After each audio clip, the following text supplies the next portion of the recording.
day to all of you and greetings for this Women's Day. Securus has put together this little recording with regard to the legal rights of women, basically to put forth awareness and requirements that a woman should have in order to not only conduct themselves at their workplace, but in general life. So today, what I will be talking about in a nutshell would be just some of the laws or legal rights that a woman has, either in conducting herself with regard to her employment or with respect to her personal life. We will be dealing with aspects of the divorce laws of India. We will be dealing with sexual harassment that a woman might have to face, either at the workplace or in general. Also, with respect to laws related to property, laws related to aspects of occupation, trade, and business. The idea is essentially to give you a general overview of what you essentially can look towards if there is any violation of any of your rights. So, just to summarize some of these aspects, I will just delve right in to what are the laws or legal rights that a woman should essentially be aware of. One aspect that we need to all understand is that since India is a democracy, the constitution is of utmost or ultimate importance. So as an individual and as a woman, we have certain rights that stems from that constitution itself.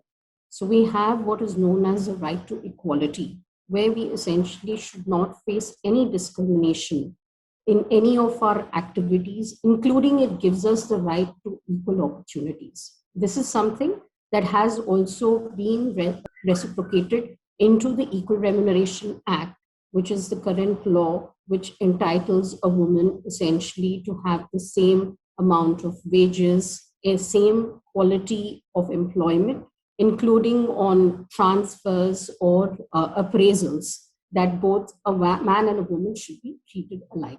So that is one aspect. There is a new law that is coming into force with regard to labor laws, which is in the wage code, and the same thing essentially has been brought forth. So this is something that comes to us as a right. Most importantly, we have a right to life and a right to that life with dignity.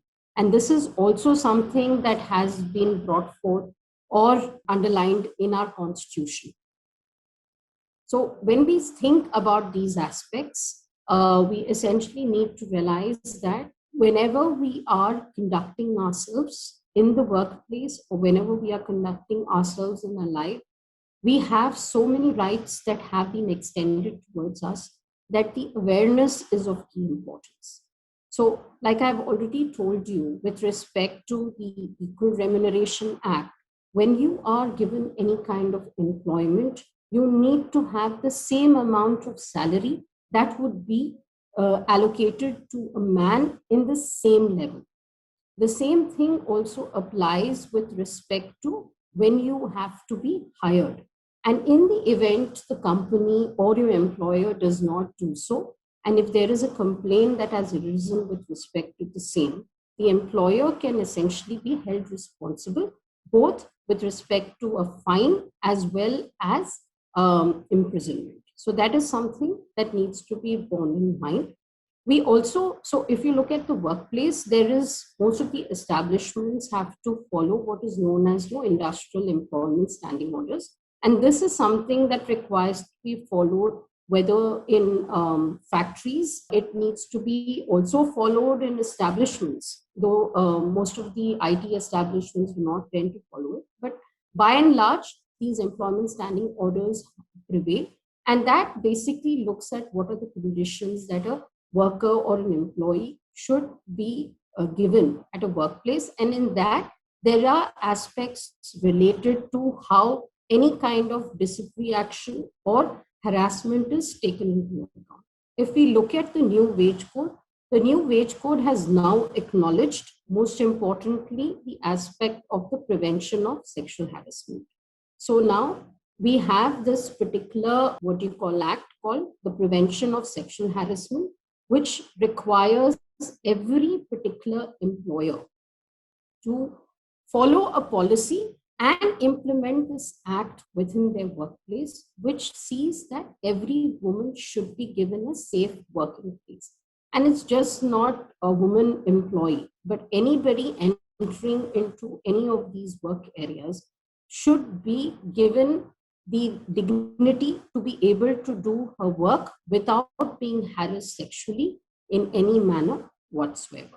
Another very key thing that every woman requires, of course, is a certain amount of care and a certain amount of leave during pregnancy. We have the Maternity Benefit Act, which now gets echoed also in our labor code, which is our social security code, which provides a woman about 26 weeks of leave in case of pregnancy. So this leave can be taken either post your entire gestation period, or it should be taken 8 weeks before you go into labor, and then the remainder is taken thereafter. You also are entitled to about 4 weeks extra leave in the event the pregnancy will start, or you have some kind of an ailment that has arisen because of the pregnancy. Another very important aspect to be noticed is in this, that notice has to be given when you are pregnant, but that does not mean in case you have not given that written notice or you have not given that form that requires to be filled, that you're not entitled to these benefits. All these benefits would require to be paid irrespective of that within 48 hours of you giving the proof of your delivery. In fact, if a woman dies, this maternity is payable till the date of her death. And if she delivers a child, that maternity is provided despite that. And also, if the child dies within the period, the maternity benefit continues to be given till the date of the death of the child. So these are rights that have stemmed from the Maternity Benefit Act, which every woman essentially can derive for herself. Another important aspect that has been included in here are the nursing breaks. A woman is entitled to about 2 daily breaks in Tamil Nadu, which is about 5 to 15 minutes, plus an extra 15 minutes break where she can travel to any creche where the child is. And this benefit has been extended till about the child is 15 months old. In fact, all the establishments will soon have to provide for a creche within the premises or within a certain area, which entails the woman to be able to leave the child there and visit the child there during this period.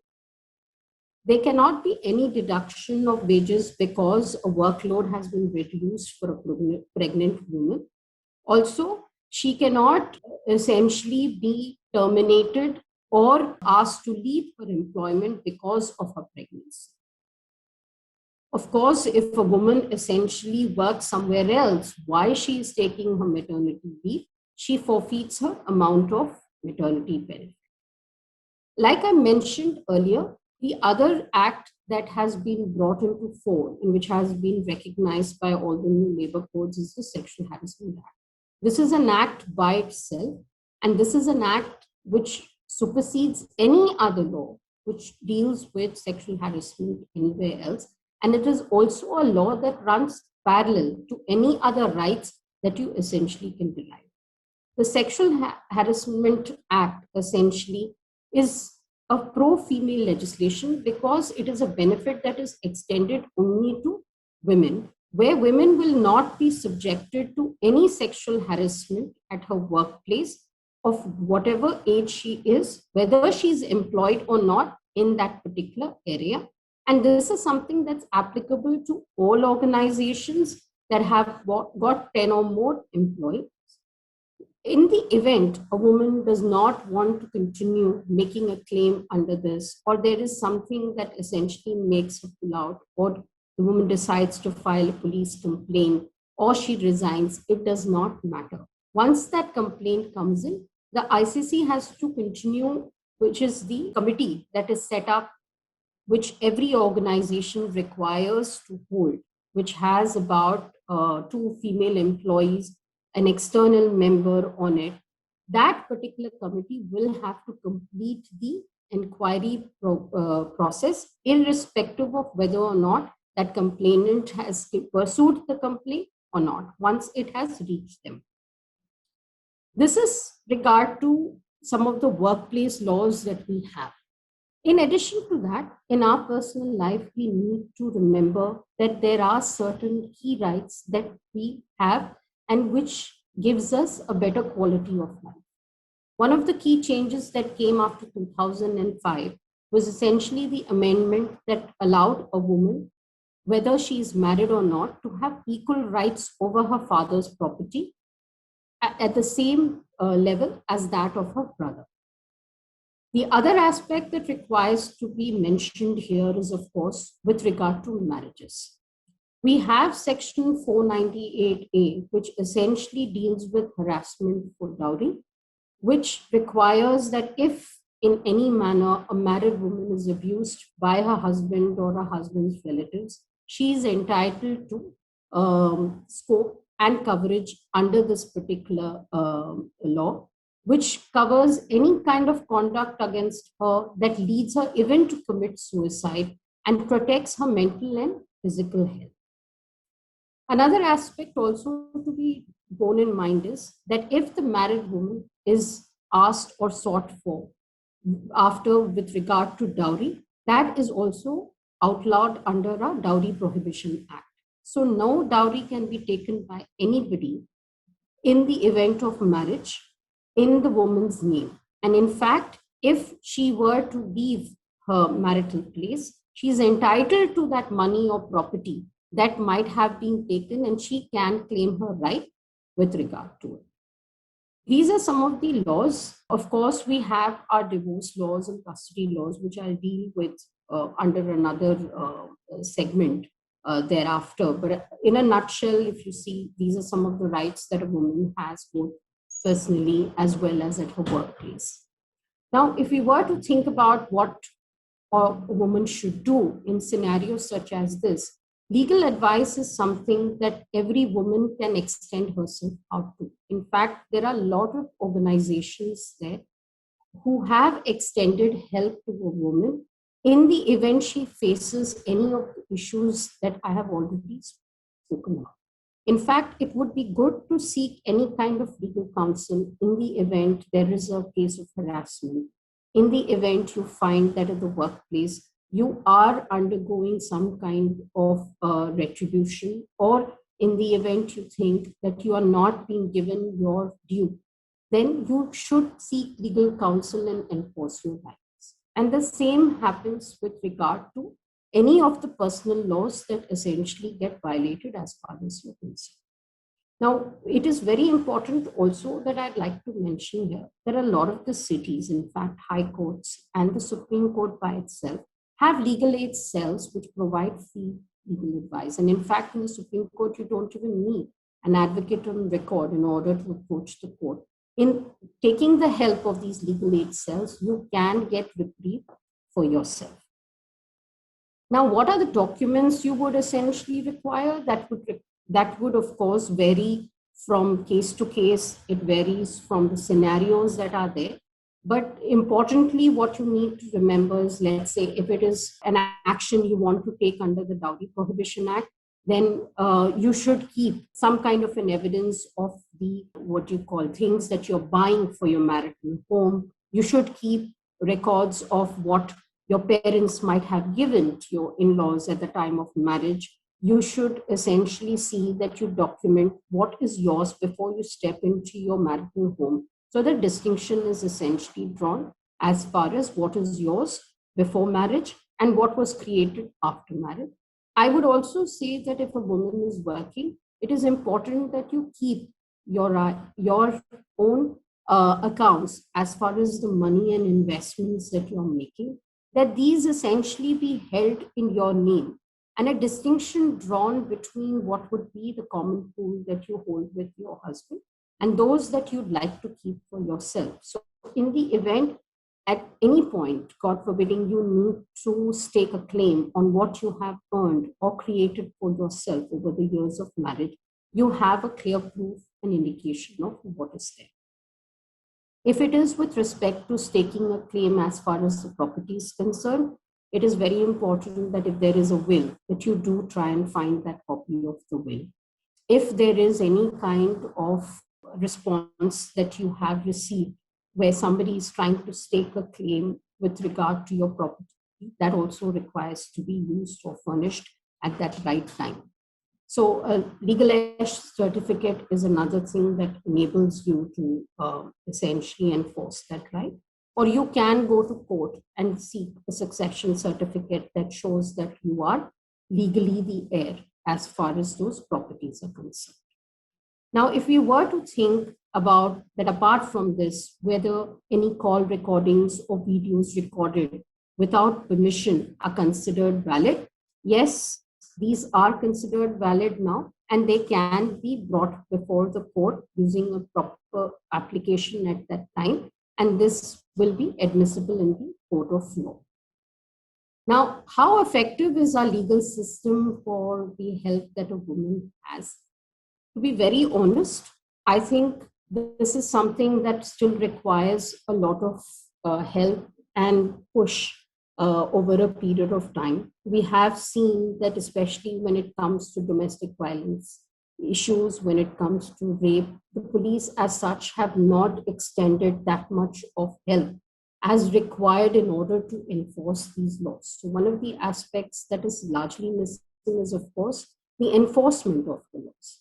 But where I would say there has been a shift is the fact that there is a recognition of the rights of a woman in a lot of the legislations and forums. And there are schemes and organizations that are coming up in order to support and help women in enforcing her rights.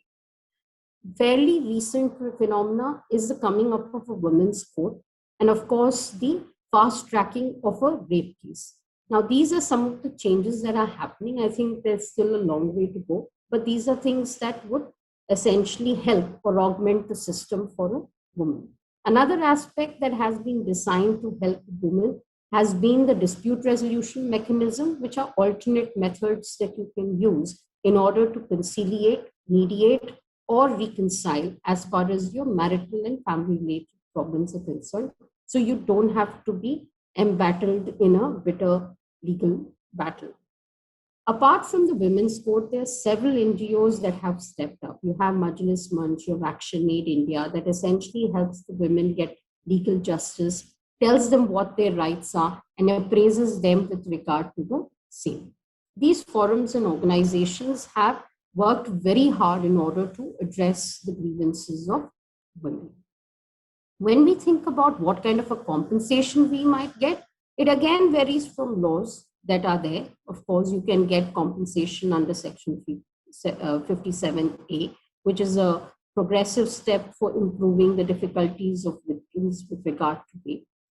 There is also, of course, protection of women under the Domestic Violence Act, which entails the woman to essentially get compensation, also to claim maintenance and have custody of her children, and protection from her husband and his family if she is thrown out of her home.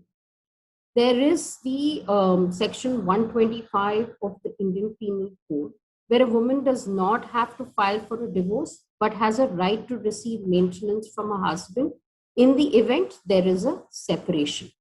The nature of this, what you call relationship, essentially does have to be looked at in order to see the maintenance that requires to be given to a woman. In the event there is no divorce, like I said, a petition can essentially be pulled up or put up in order to get these maintenance for themselves. Now, in the event there is no evidence of an incident, so let's say you're looking at a sexual harassment incident that has been brought forth, and a woman wants to make a complaint, but she has no evidence to support her, then in that case, the presumption actually lies towards or bends towards a woman. There is one factor that needs to be borne in mind, that whenever there is a sexual harassment incident, it is what a woman has felt, and it is not what the man has thought during that incident. So that actually supports a woman and actually supports her to realize whether or not she should in fact step forth and call out if there is any incident of sexual harassment that has happened against her.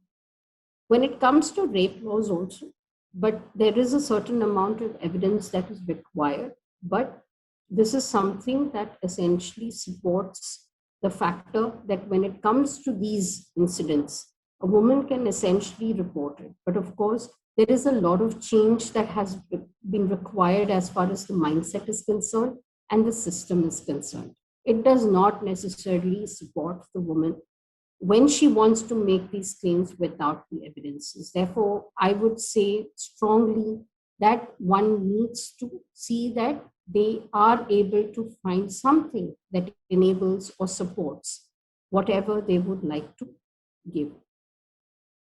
When we think about a suicide of a married woman, again, there is a presumption of abetment from the husband's side, which they will essentially have to set aside.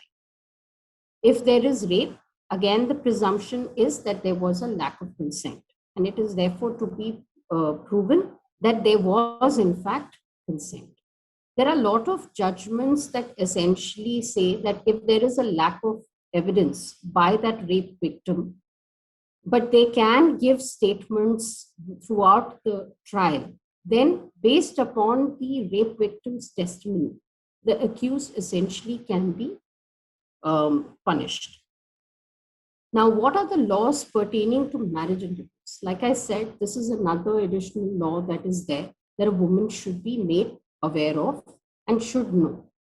When we think about divorce and marriage in India is governed under specific acts as well as the personal laws. So Hindus are governed by the Hindu Marriage Act. You have Muslims which are governed under their personal law, and they have the dissolution of Muslim marriages. Christians are covered by the Indian Divorce Act. And if there is any interfaith, intercaste marriage, then you have what is known as the Special Marriages Act. So as such, most of these acts provide for what are the aspects with regard to divorces. So if we look at it, Section 13B of the Hindu Marriage Act and Section 28 of the Special Marriages Act requires that a spouse, both the spouses need to be staying separately for over a period of 1 year in order to be able to file for a divorce by mutual consent.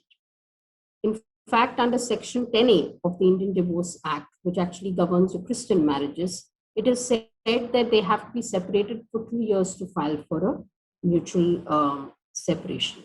So this is with regard to when you want to file for a divorce for mutual separation. But in the event the woman wants to file for divorce, it is very much possible if they are able to bring it under any of the 4 rules that are there.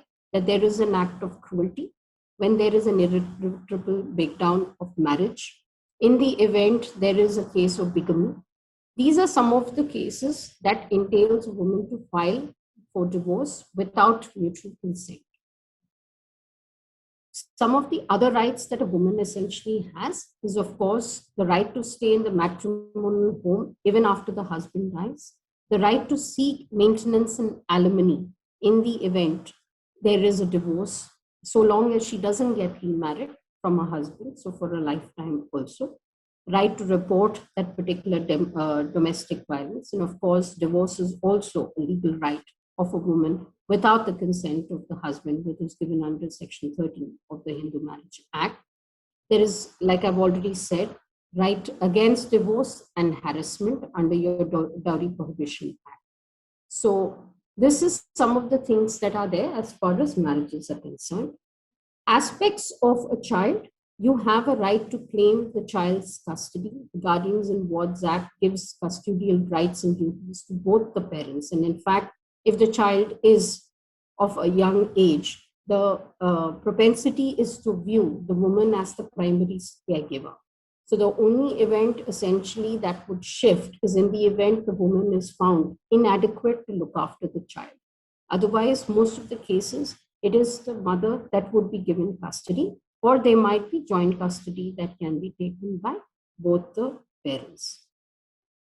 Right to abortion is another that has been given to a woman under the MTP Act of India, which gives a woman the full autonomy to abort a child without the permission of her husband. So these are some of the rights that a woman has as far as her marriages are concerned. So if you can see, what we have before us is some plethora of laws that have been created to support a woman's quality of life and the right to see that she has a life of dignity, that she has a life that entails her to live up to anybody else in society. So I hope this would be helpful for you to look out. But I would like to put in a word of advice that for every woman, her support system lies within herself. So it is important that from every time that we live, breathe, eat, that we realize the strength within ourselves and are able to derive that strength for ourselves. And of course, support other women in the same cause. Thank you so much.